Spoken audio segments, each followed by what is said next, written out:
Assalamualaikum warahmatullahi wabarakatuh. Halo semuanya, perkenalkan nama saya Hafizul Zakista dengan NPM 52404111187. Saya dari program studi informatika kelas D.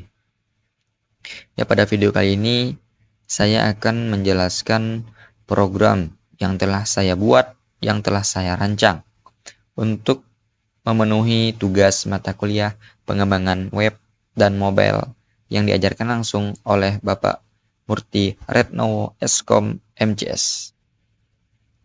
Langsung saja kita buka aplikasi Visual Studio Code. Kenapa saya pilih Visual Studio Code? Karena ini aplikasi pertama ya yang saya pelajarin dan menurut saya ini mudah. Nah, ini adalah tampilan awal dari program yang telah saya buat.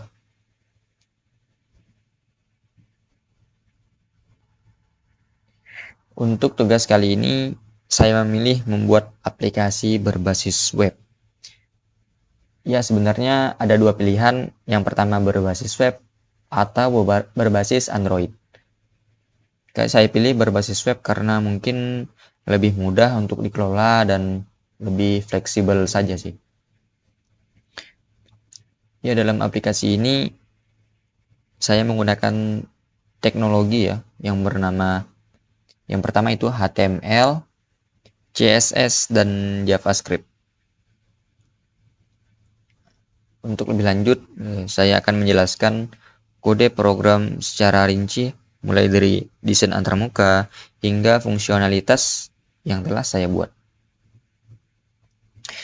Jangan lupa untuk menyimak hingga selesai dan dukung video ini dengan menekan like, share, serta subscribe-nya.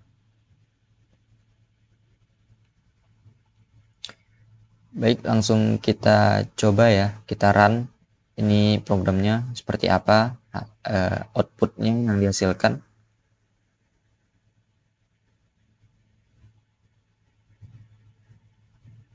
Nah, ini adalah tampilan awal dari website yang telah saya buat menggunakan hasil codingan yang ada di Visual Studio Code tadi.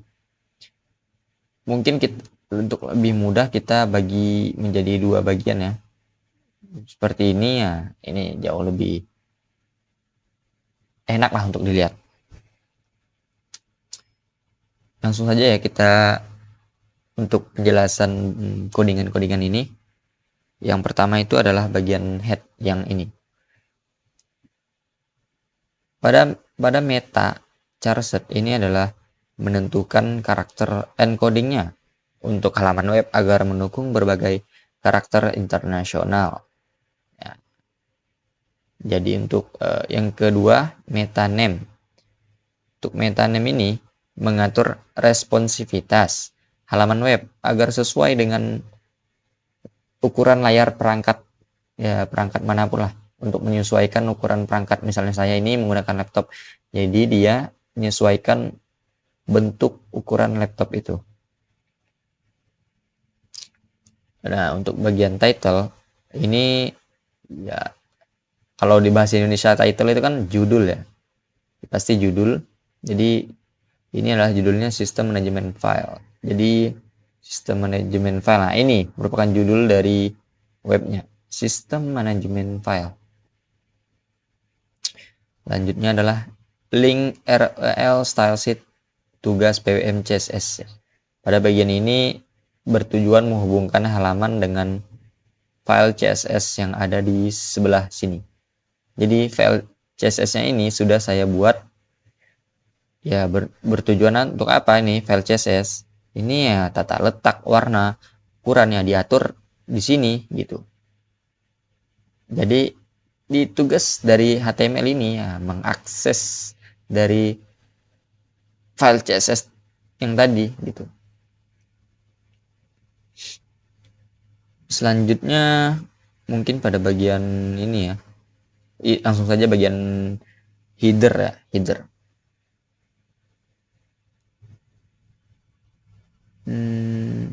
Kenapa Pak header ya? Baik, selanjutnya bagian navigasi. Ini nav. Pada bagian navigasi, ini adalah yang pertama logo. Logo saya kasih nama sistem GUI atau Graphical User Interface. Jadi yang ini logonya adalah yang sebelah pojok kiri dari webnya ini, sistem GUI. Dan menu-menu navigasinya itu ada sekitar berapa? 4 ya.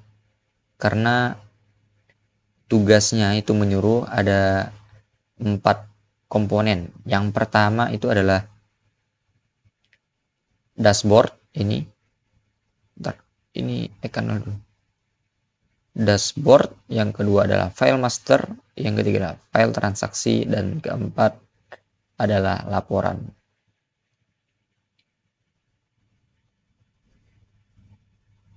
Yang pertama dashboard. Ini adalah dashboard ya, mungkin tampilan awal lah lebih tepatnya ya.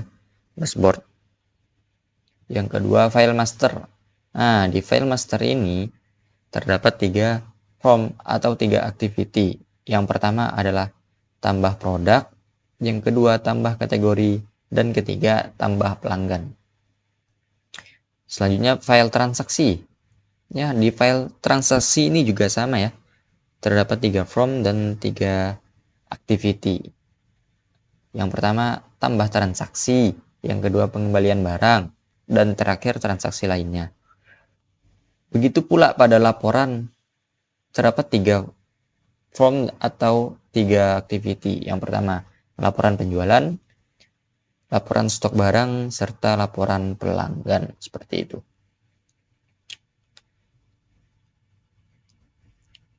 Selanjutnya pada bagian header. Header ini merupakan bagian yang di atas ya, di bagian awal.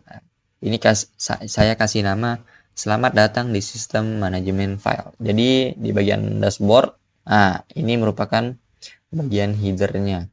Seperti itu. Lanjut untuk bagian dashboard. Bentar. Supaya lebih luas.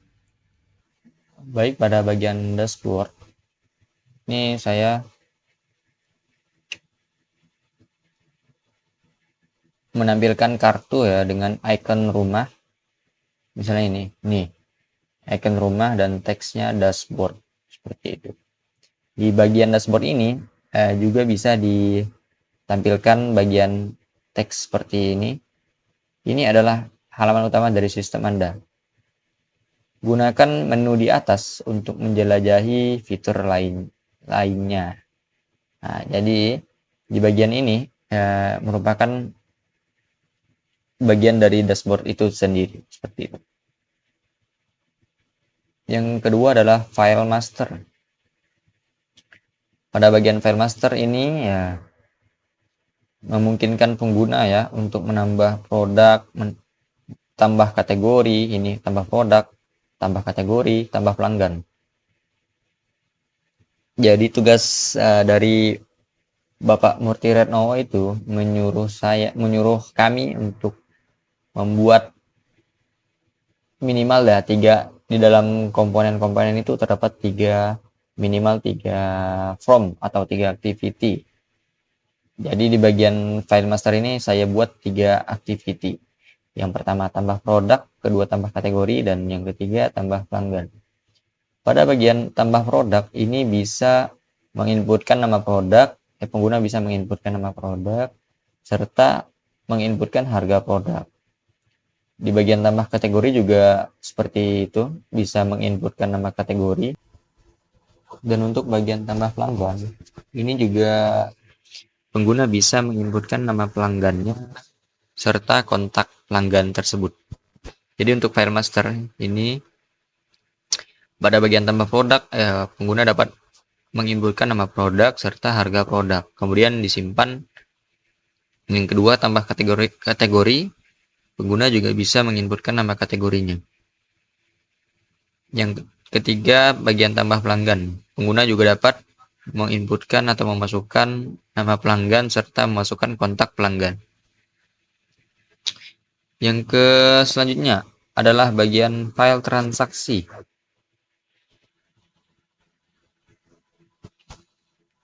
Pada bagian file transaksi ini ya memungkinkan pengguna untuk misalnya ini menambah transaksi. Yang kedua, aktivitas kedua pengembalian barang. Yang ketiga adalah transaksi lainnya. Pada aktivitas tambah transaksi, pengguna bisa menginputkan nama barang serta nama jumlah barang.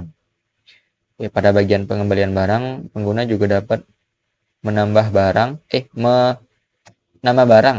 Pengembalian barang itu menginputkan nama barang serta tanggal pengembalian barang tersebut. Dan yang terakhir itu adalah transaksi lainnya. Pengguna dapat menuliskan keterangan jika perlu dan menyimpan pada bagian ini file transaksi. Transaksi lainnya ini maksudnya keterangan jika perlu ya buat pengguna. Pada bagian tambah transaksi ya ini nama barang bisa diinputkan, jumlah barang. Pada bagian pengembalian barang juga bisa menginputkan nama barang serta tanggal pengembaliannya kapan. Seperti itu. Dan yang ketiga,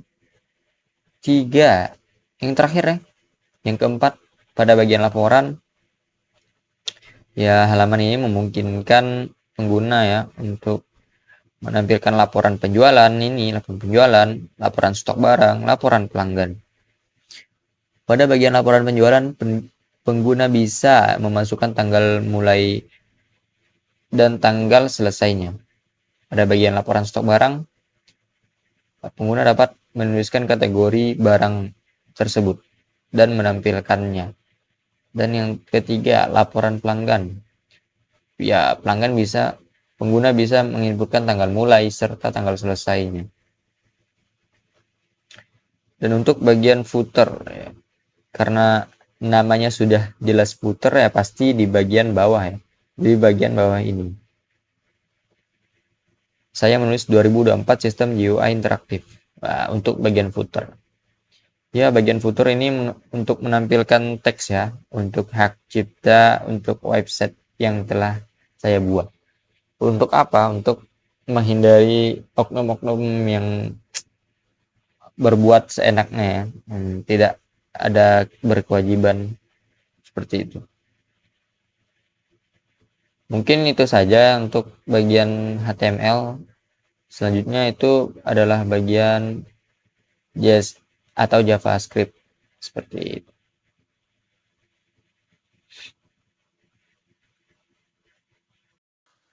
Yang selanjutnya adalah bagian JavaScript-nya ya.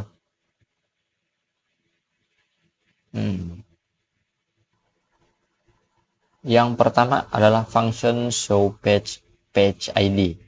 Ya, ini fungsi ini dijalankan ketika kita ingin menampilkan halaman tertentu.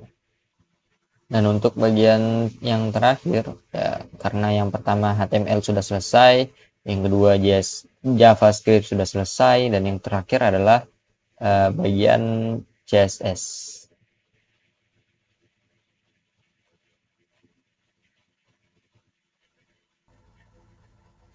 Baik, yang pertama itu tampilan umum body ya, atau tampilan umum. Mengatur margin halaman 0, font family-nya Arial, sans serif, latar belakangnya berwarna putih, dan teksnya itu berwarna abu-abu gelap. Ini. Yang kedua adalah bagian navigasi. Ya, membuat bar atau latar belakangnya ini berwarna biru gelap. Jadi bagian navigasi itu yang ini.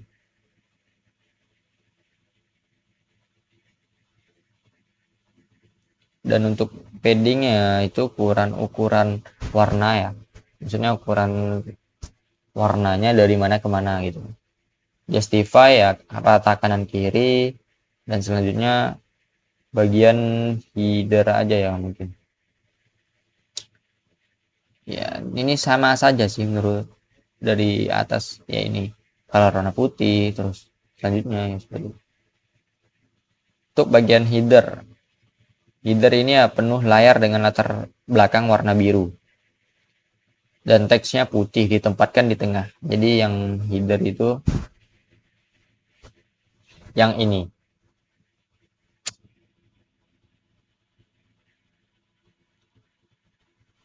Yang apa ya? Header ini membuat judul halaman terlihat lebih menarik lah kalau dari dipandang gitu. Untuk bagian kontainer ya, kontainer ini maksudnya memberikan jarak dalam konten utama 20 px. Padding ini dua jaraknya. Halaman aktif. Bentar. Halaman aktif itu page aktif, maksudnya mengatur halaman aktif agar tampil sementara halaman lainnya disembunyikan.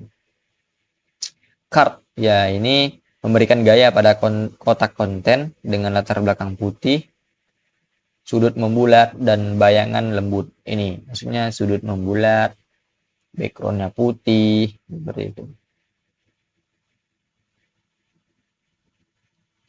Untuk bagian form ini mengatur formulir dengan label jelas, inputnya rapi, dan tombolnya berwarna biru.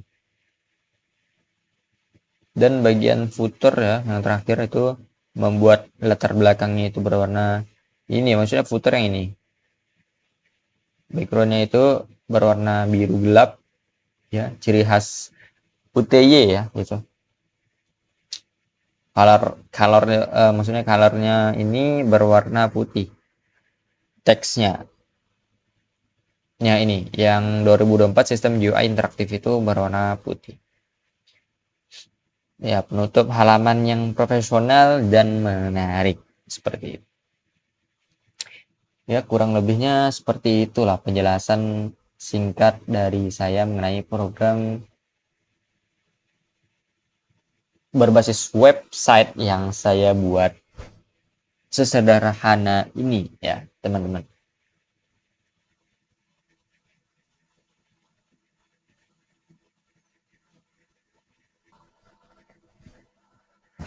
Ya, terima kasih ya buat teman-teman karena sudah menonton video ini hingga selesai.